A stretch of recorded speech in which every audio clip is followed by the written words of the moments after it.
What's up, everybody? It's your boy Phil, the king of thrift, back with another video to help you guys crush it on eBay. What I want to go over today are my top 8 tips and tricks for helping you kill it at yard sales. So stick around.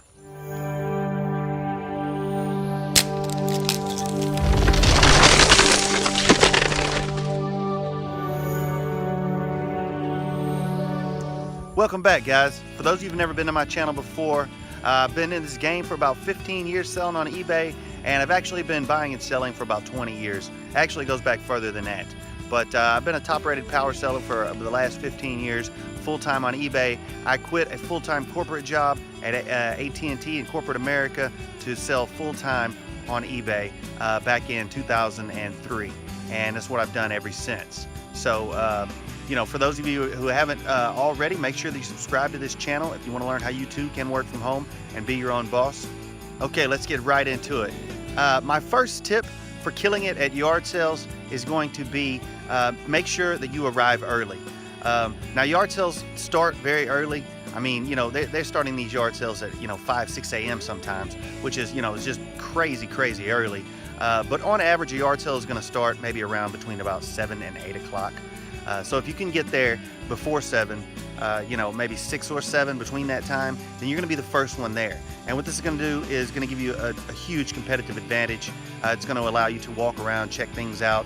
You're not going to be under any sort of pressure, from other sellers, other shoppers, to sort of maybe get something or purchase something before the other guy does. So arriving early is going to give you, a tremendous advantage. Also, if you get to a yard sale early, it brings me to my second tip, which is if you get there early and you see, that this guy has some pretty decent merchandise, or maybe there's, quite a few pieces there that look like they're going to be worth some money, then you can just offer to buy the entire yard sale right there on the spot before everyone gets there, before the prices get driven up, before things start to, get all the good stuff basically gets bought, right off the bat, obviously. So by arriving early and then offering to buy the entire yard sale, this is going to give you a huge advantage, and this is going to help you, to basically make money, put money in your pocket.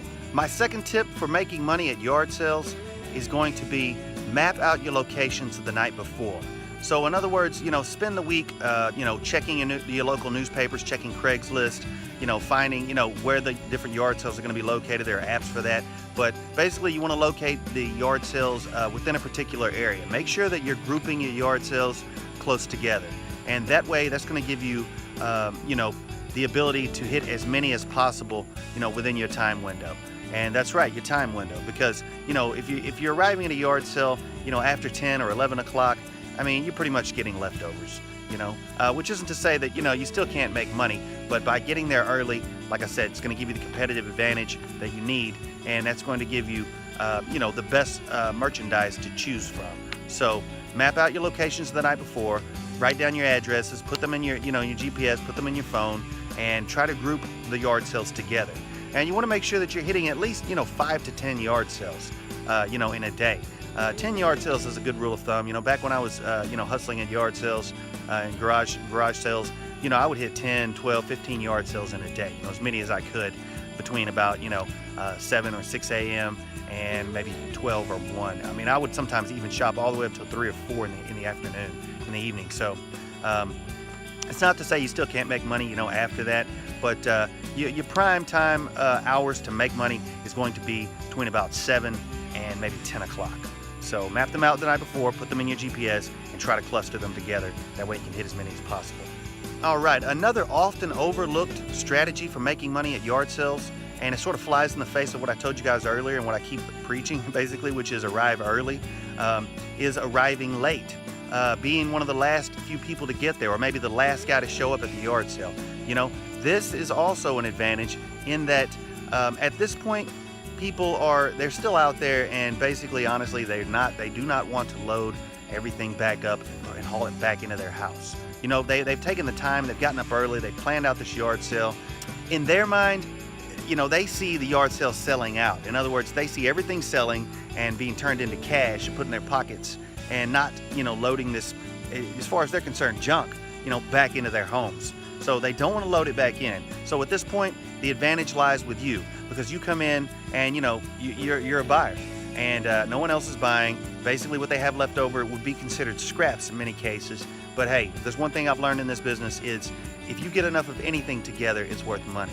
So, you know, pennies aren't worth anything, but if you get enough of them, they're worth dollars and cents. So, I mean, you know, that's how it is with anything. So, you know, you arriving late, you can just buy out the rest of the yard sale, or you can just offer nickels and dimes for what's left, and you'd be surprised, you know, at what you can pick up. And now it might not be the cream of the crop, but you still can make money.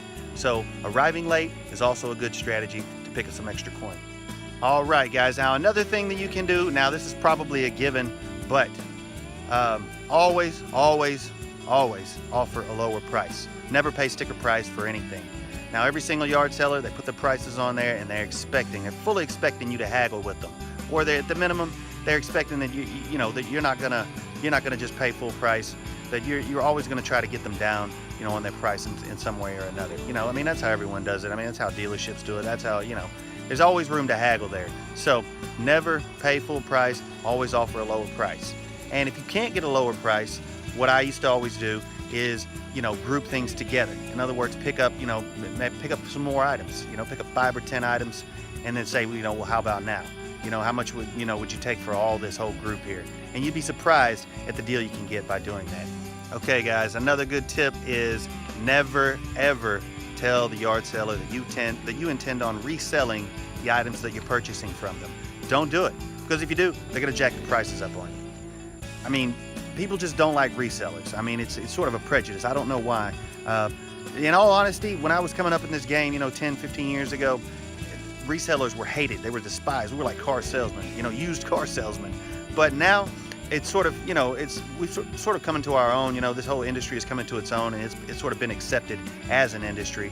Whereas, you know, when I was coming up, and it was sort of frowned upon and looked down upon, and it was sort of like, you know, we were just trying to profit on someone else's loss, or, you know, trying to profit on charity in the case of, you know, shopping at thrift shops. But I mean, in any event, just don't tell them that you're a reseller, because if you do, they're gonna jack the prices up and you're not gonna get good deals. All right, guys, and my last tip for killing it at garage sales is this: be friendly, be likable. Trust me, I was in sales for a very long time, made a very good living, you know, in sales for AT&T and as many other companies. I've sold many things you wouldn't even believe, some of the things that I've sold. But if there's one thing that I learned in my sales career, was that someone is more likely to buy something from someone they like versus someone they don't like.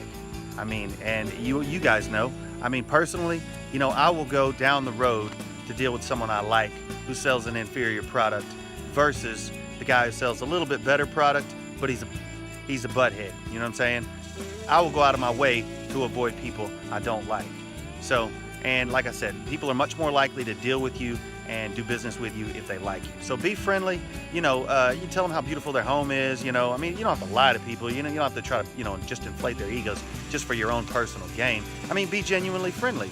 You know, so if you're out there and you're being friendly and you're being likable, that's good. You know what that's do? That's going to spread the love. You know what I'm saying?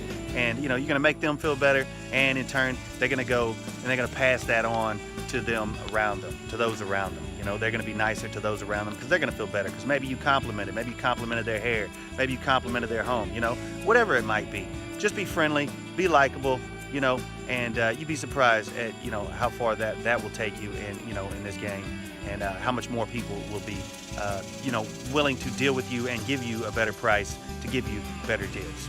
Okay, guys, and those are my top 8 tips for crushing it at garage sales. Now, if you haven't already, make sure you go down into the description section of this video and download your free copy of your quick start guide to selling men's shoes on eBay. Now, in this guide, I've also included the top 25 best-selling shoes to sell on eBay. Now, this guide is absolutely free. It's a thank you to my subscribers out there and all you guys that watch my channel. And if you like this video, make sure you give it a thumbs up. And if you haven't already, go ahead and subscribe to this channel if you want to learn how you can work from home and be your own boss. This has been King of Thrift with another video to help you guys crush it on eBay. And until my next one, you guys be good. So listen for that gold popping tags. Now it's time to take it home. Let's get it sold. I'm in the thrift game. No, I ain't about that fame. The record shops for 20 years in the game, man.